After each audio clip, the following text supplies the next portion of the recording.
Barakateh Hawa, Ba'ashem Yahushai, Ba'ashem, Rakha Kodash. Welcome to another live lesson.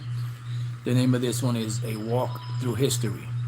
Now, before I get started, I just want to say that I just did a quick uh, update on the new moon for next week. And I mentioned that Wednesday to Thursday would be the last Sabbath, which I was incorrect. On that, it's Tuesday to Wednesday, the last Sabbath. Then new moon comes in Thursday to Friday. That's for next week. So Salaki for the mistake. I just want to correct that so brothers and few sisters that do watch this could be on the same page. Now, as I was walking earlier, I thought about, I was watching the Apostle Tar's video earlier on the 8 contrary feathers, and it inspired me to do a lesson, and the title that came to me for this lesson is called A Walk Through History. And pretty much what I want to do is I want to highlight certain points in the scriptures pertaining to history, because it is important to know the history, so you can break down certain things. Now, every little detail in history doesn't have to be known if you have that mind to where you can remember a lot of different historical points and different things in the Roman Empire / Greek Empire, and the Syrio, Babylonian, Middle Persian empires and all that. Beautiful, if your mind can grasp that and you can speak about that if you want, that's beautiful. But the main things in history we're concerned with are things that pertain to the scriptures. Anything outside of that is pretty much superfluous. If you know it, beautiful, because all things have knowledge, but all knowledge doesn't edify. We are, of the mind that we are going to deal with scriptures and history, or should I say history that is edifying to the body. So what I want to start off with is in the book of Daniel, the 11th chapter. We're going to tackle on this one the historical accounts of Alexander the Creep, as we call him, or the Great, as they call him, and the 4 horns or heads or whatever you want to call them. That's going to be the main focus in this lesson, and we'll see where the Spirit guides us. So this is Daniel 11:1. It says, also I, in the first year of Darius the Mede, because you had Darius the Mede, which took down Belshazzar, because Daniel's name was Belteshazzar with a T, and the king regent, which was the son of Nabonidus, was Belshazzar. He's the one that was in power or sitting in the seat of authority for his father when Darius the Mede came to take over the empire of the Babylonians and transfer it over to the Persians. It says, even I stood to confirm and to strengthen him. And now will I show thee the truth. Behold, there shall stand up yet 3 kings in Persia, and the 4th shall be far richer than they all. Now these 4 kings, which were in Persia, there was going to be 4 kings more prior to the next kingdom being set up, which was the kingdom of the Greeks. And that would be Cambyses, that would be Pseudo-Smyrna, also known as Bardia. You had Darius, and then you had Xerxes, all right, or Ahasuerus, all right. So those are the 4. I knew 3 of them. I couldn't remember the 4th one. I couldn't remember Cambyses, so I had to go and look it up real quick because I forgot. And then when I saw it, I said, damn, that was the other one. So it was Cambyses, Pseudo-Smyrna, which is also known as Bardia. You had Darius, and you had Xerxes, which is Ahasuerus in the scriptures. All right, those are the 4 kings that would stand, in power in the Middle Persian Empire, right? It says, and the 4th shall be far richer than they all, and that was Xerxes, which had all those riches. This is why he had such a vast army, the immortals and all of that, all this stuff. He had many different nations fighting in his war, and that's why it was thought insanity to fight, against the Persians, because they had such a vast army and such innumerable resources. Nevertheless, they didn't count on the Most High and his prophecies, because man at its best state is altogether vanity and carnal, right? It says, and by his strength, meaning Xerxes, through his riches, he shall stir up all against the realm of Grecia. Now there were three major battles that were fought by the Greeks and the Persians that finally turned over the Persian Empire to the Greeks, and I call it Gig, Gig, Gig. That was, I believe that was Granicus, Isis, and Gargamella, or something along those lines. I forget the exact. It's either Gargamella or something like that. All right, so I call it Gig, Gig, so I can remember. That was the Battle of Granicus, the Battle of Isis, and Battle of Gargamella, or something like that. Those are the three major battles that were fought with the Greeks and the Persians in order to take over the Medieval Persian Empire and give it over to the Greeks, Alexander the Greek, or the Creep. It says, and a mighty king shall stand up that shall rule with great dominion and do according to his will. And this was dealing with Alexander the Creep, or the Greek.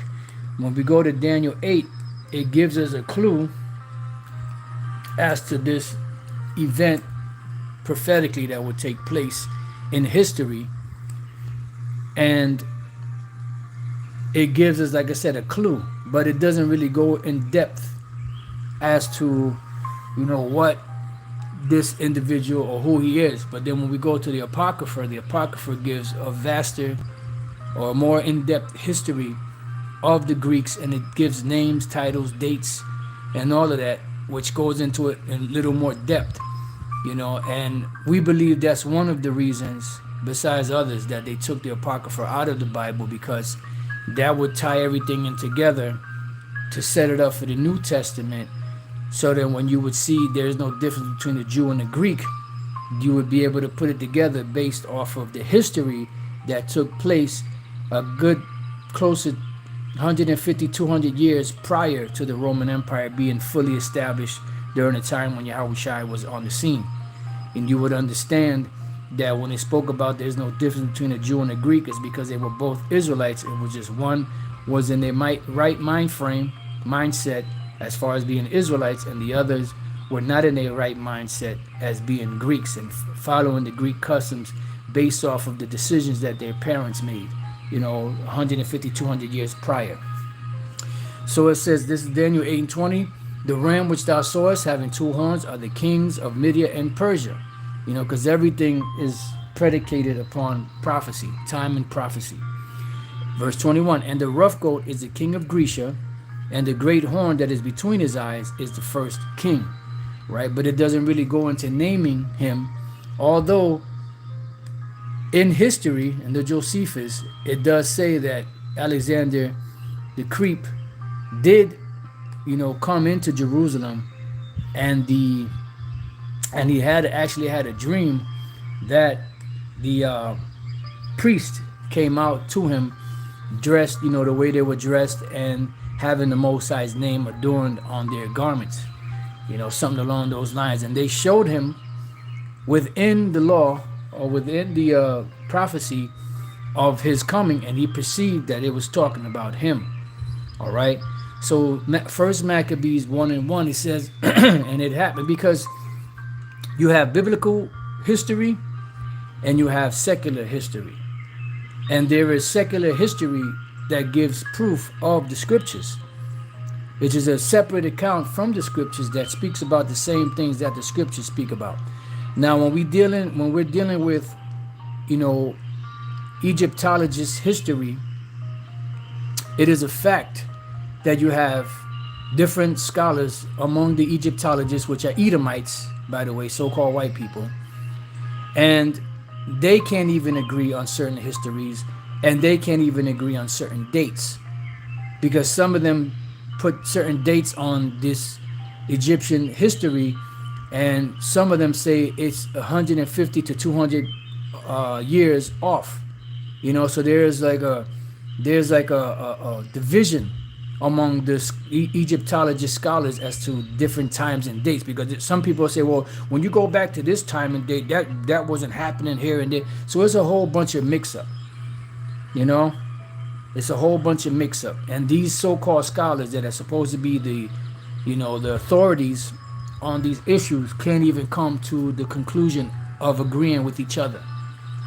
All right, so this is why it's best to flow, in the Holy Spirit than to flow in those circles, because those circles are uncertain, they're divided, and they don't have the same conclusions. But anyways, First Maccabee 1:1, and it happened after that Alexander, son of Philip, the Macedonian, who came out of the land of Kittim, had smitten Darius, king of the Persians and Medes, that he reigned in his stead, the first over Greece. All right, because eventually he had many wars that he fought, and he actually, because I believe, if I'm not mistaken, the last king to rule among the Medo Persians was Darius III Kodomanos, if I'm not mistaken. And I believe this is the one that it's speaking about. Who was the last Persian king?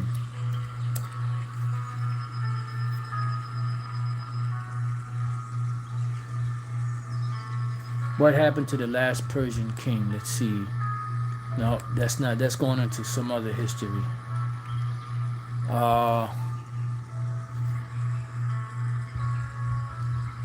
What, Salaki? What Persian king? What Persian king did Alexander defeat? Here we go.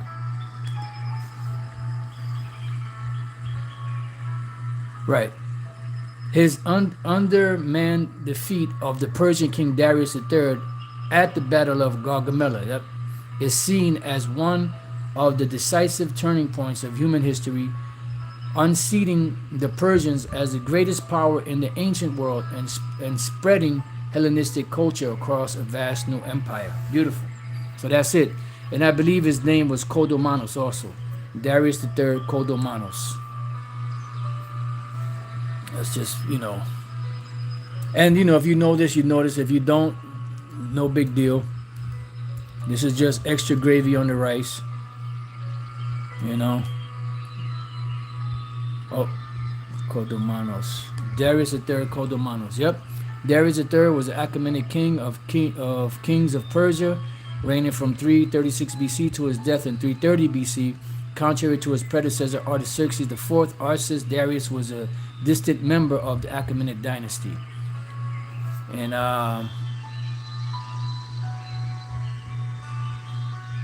right, so going back to Daniel 11, First Maccabees 1. So this is the Darius that he defeated here. He was a king of the Persians and the Medes. Remember, because the Medo-Persian Empire ruled jointly. The Medes came up first, the Persians came up last, and the Persians came up higher than the Medes. Okay, they became the reckoning force, or the top monarchs of that particular empire. That he reigned in his stead, the first over Greece. And we read in Daniel 8 that the he-goat and the rough goat is the king of Grecia, and the great horn that is between his eyes is the first king. And we're reading here about the first king that ruled over Greece. They're giving a name to him. And Philip, I believe it was Philip II, that was his father. And he thought to reign, but it was given to Alexander, because when he was born, I believe it was 2 eagles that were perched on his house, on the roof or somewhere.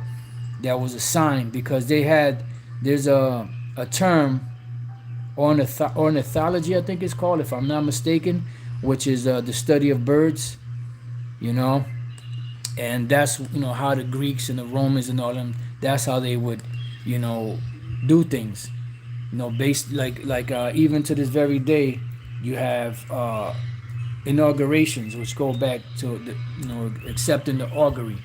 Ornithology, let's see if that's it. Ornithology is a branch of zoology that concerns the study of birds. Yep, that's it. All right, so that's pretty much how they would do things, through receiving the augur or the omen You know, because everything that these devils do, going all the way back to the Egyptians, the Babylonians, the Sumerians, all of them, they all did things based off of witchcraft. All right. So back in Daniel 11:3. Oh, I'm sorry. Keep messing up. And this is verse 2.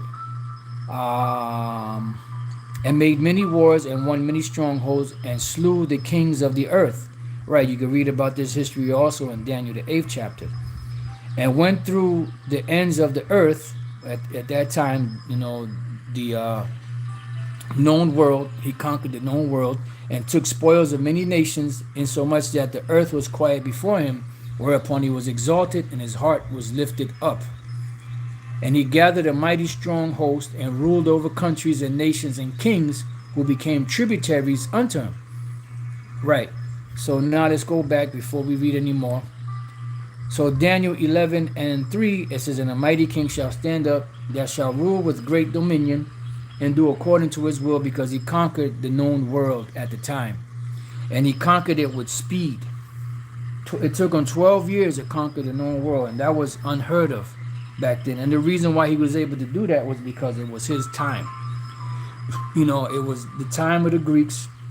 It was a time for the empire to rule, and it was his time to be that particular ruler who would be given the credit for winning those battles and taking down those nations to expand his empire, because it was time for the Greeks to come into power. All right. So verse 4, and when he shall stand up, his kingdom shall be broken. Right. Because when he was in rulership, when you read the history, all of those realms belonged to him. So they were all together as one. But when he died, it was split among all of, all of his certain of his generals, which he had 5 major generals, but it was 4 of them that became the most prominent, because you had one of the generals that was considered the strongest general. His name was Antigonus, and what happened was they went to war. It was Seleucus and somebody else that actually fought against him, and they killed him with a javelin, and that's why he was out of the way, because he was considered Alexander the Great's most powerful general. That's why if you research his generals, he's going to always come up in there. But there were 4 principal generals that took over Alexander's empire. And what happened was, instead of the empire being one, it was split into 4 different factions. Okay? It says, and shall be divided toward the 4 winds of heaven, right? Because he had the known world, and not to his posterity. His posterity meaning his seed line. Because the Greeks, like many other kings or many other empires in the past, all had a succession of rulers. You had the king, and the king had sons. They would be the prince or the princess, and they would rule after their father would die, usually the firstborn. Because just like the previous empires, it was a monarchy. It wasn't until the Roman Empire that the ruling changed. It went from monarchy to the public picking, one ruler per year. All right, which they didn't have the title of king. So his son was murdered. Roxanne, his wife, and his son, I forget his son's name. They were murdered, because they were a threat, to being the heirs of the throne. It says, nor according to his dominion, right, because he ruled, right, because he ruled that dominion all together. There was no division in his rule. It says, for his kingdom shall be plucked up, even for others beside those, and those others beside him would be the 4 generals, mainly that took over his empire. Let's go real quick to Daniel 7. And we'll go straight to the point. Verse 6, And this I beheld, and lo, another like a leopard. This leopard represents Alexander the Great, once again, or Alexander the Creep, Alexander the Greek. He also wore a leopard head. He also wore different animal. That when they would take animals down, they would wear the carcass on their head. You know, um, the ancient priests, Babylon and other empires had Dagon, and then when the priests of Dagon would officiate business, they would have an actual fish head draped over them, as a part of their ritual for worshiping their particular god. This is why today the Pope wears a hat that looks like the gaping mouth of a fish, because that all goes back to to Dagon worship and the pretty much the worship of the different gods of the other nations. All right, because the word Vatican itself is a compound word. You have the Latin word vates, vates, vates, which goes back to the word prophet. When you go into Ezekiel, I forgot what chapter it is, but you go to Ezekiel and you look up the word prophet in the Vulgate, it tells you the word vates. That's the Latin way of saying prophet. So Vatican, vates, prophet, and then the con at the end is serpent. Prophets of the serpent. So the Vatican is prophets of the serpent, which is fitting for those demons that are over there.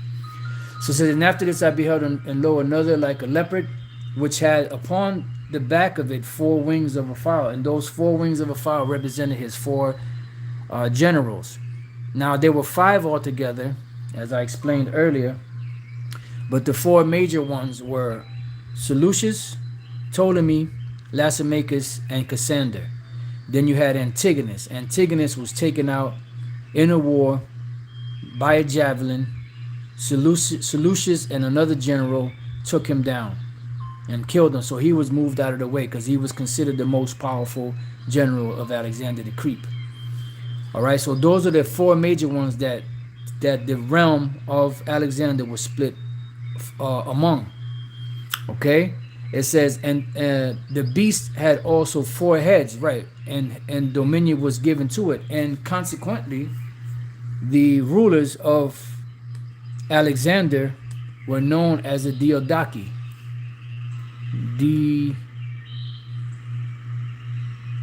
I don't know how to spell it, so just bear with me. Diadochi meaning, yeah, okay, I did spell it almost, yeah, I spelled it right, wow. In ancient Greek, Diadochi is a noun formed from the verb diadokestai, succeed to, a compound of dia and dekastai, receive.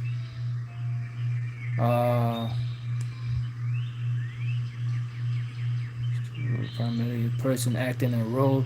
So that's what it is. Diadochi is to succeed, pretty much.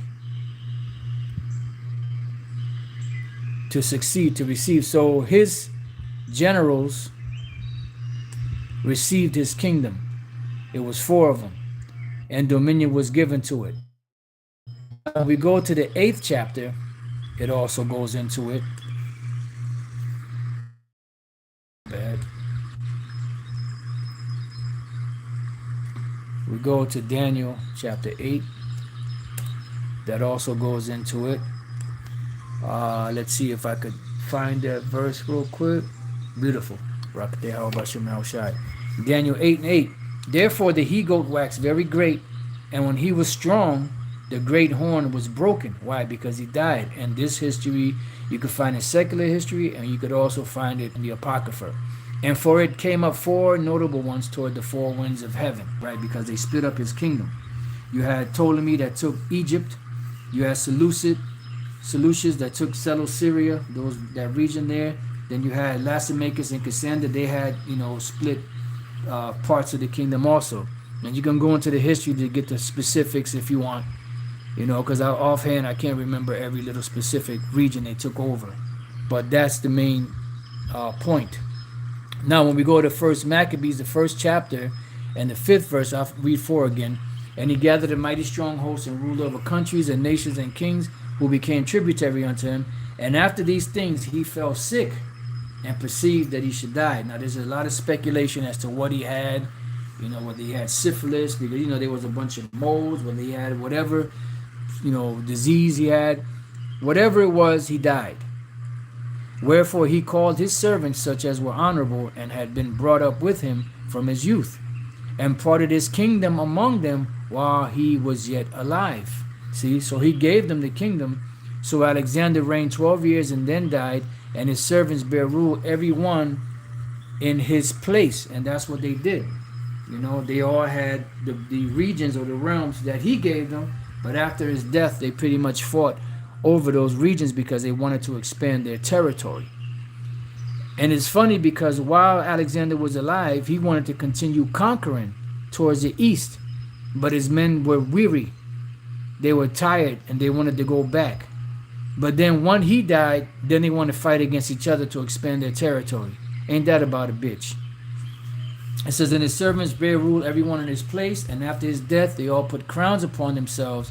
So did their sons after them many years, and evils were multiplied in the earth, because this is the very first time where Esau, not calling himself Esau, began to rule the earth. The earth is given into the hand of the wicked. So the empires that were ruling were empires of the heathen, the other nations. But when the Greeks came in, that was the first time the earth was given into the hand of the wicked. This is why you have phrases like civilization began with the Greeks. No, civilization didn't begin with the Greeks, but the Edomite civilization began with the Greeks once again. Because prior to that, you had Edomite kings, that you had a monarchy among Esau, and they were ruling. But then they were taken down, Then they rebelled from Israel, and eventually, this happened from like about 1,000 to about 900 some odd, or 800 BC. They were tributary to us, and eventually they revolted and rebelled, and then you don't really hear too much about them. Then all of a sudden, around 800 something, you start to see the Edomites that were calling themselves Greeks start to rule in that region, and that was the region where they started to take over so-called Europe. This is why today those that study, the history of Japhet think that the Edomites, so-called white people, are Japhetic, which they're not. They just happen to take over those regions. And even in the Josephus, it tells you that when the Greeks came into power, they started to change the names of lands. They started to change all of those different names, because prior to that, the nations would just conquer it and leave it, pretty much called what it was called. But the Greeks were the ones that started changing the names of all that. And then they started to assimilate the names of those regions and those nations where they conquered. All right? That's why, when you try to trace history, it's hard, because a lot of stuff has been changed, So, let's go from there. Let's see. After his death, they all put crowns of... and evils were multiplied in the earth. This is what I wanted to hit. Let's go from there. Let's go to the book of Proverbs. And I'm sorry to disappoint, sorry to disappoint you scoffers out there. This is going to be a very boring, lesson. So if you're looking for some action, go somewhere else. They got booty shaking videos. They got all kind of other stuff out. You can go watch. This is going to be a very, very, very boring lesson in history, because most people don't like history. I find this shit fascinating. Inside joke. But not everybody gets into the history, so I wouldn't be surprised if this video doesn't really get that many views. But then again, in all fairness too, there's so many videos going up, it's hard to have thousands views on one video, because there's so many videos going up. It's hard to watch everybody's video, so I will say that. Proverbs 29:16. When the wicked are multiplied, transgression increaseth, but the righteous shall see their fall. All right, so when the wicked multiply, transgression increases. We found out here in the book of 1 Maccabees 1:9 that after Alexander's death, His generals put crowns upon themselves, and then their sons after them many years. And it says, and evils are multiplied in the earth. Why? Because they are the wicked. When the wicked are multiplied, transgression increaseth, but the righteous shall see their fall.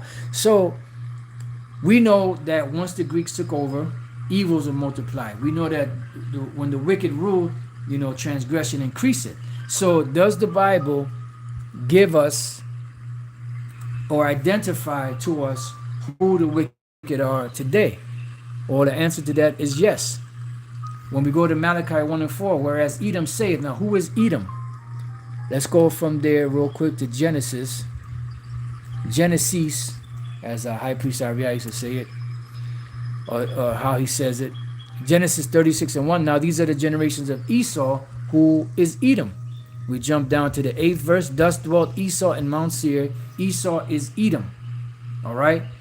And these are the generations of Esau, the father of the Edomites in Mount Seir. In case you're a little slow and can't get it, that breaks it down all the way down for you.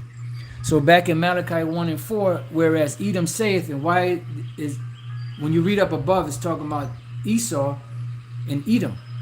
And Esau's name was changed to Edom, which Edom goes back to the Hebrew word Adawam, which means red. Totally different word than Adama, which Adama means ground, the brown soil of the ground. Edom, Adawam means red.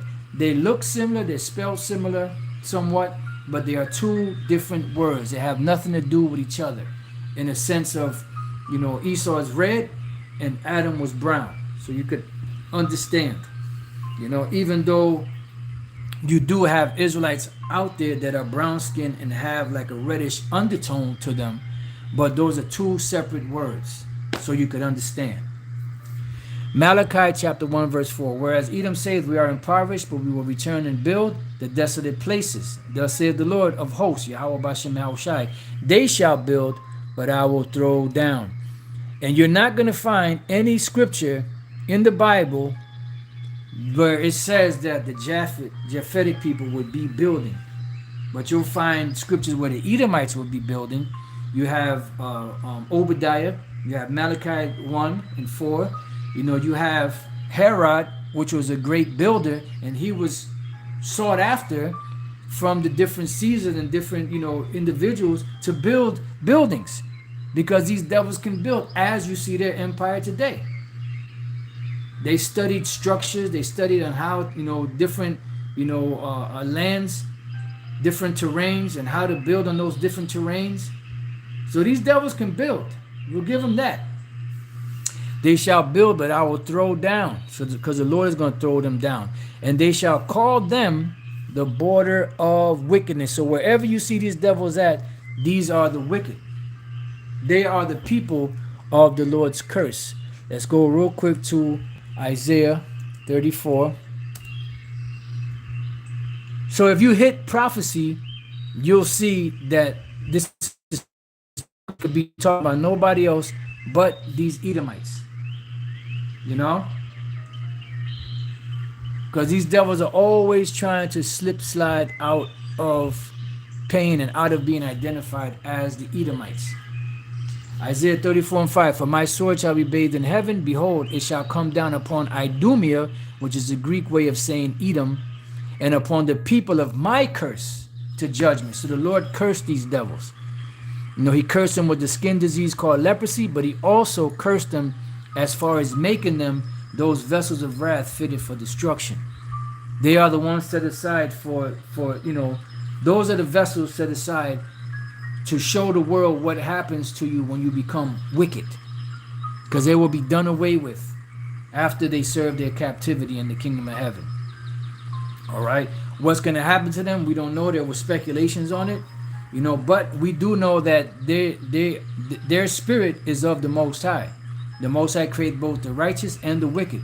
So a spirit cannot be destroyed because it's pure energy and it belongs to the Most High. So what the Lord is going to do with those spirits, we don't know. We could speculate, but we'll find out when the kingdom is established and after they serve their captivity. All right, so they are the people of the Lord's curse, and they are also known as the wicked. So we have identified the wicked.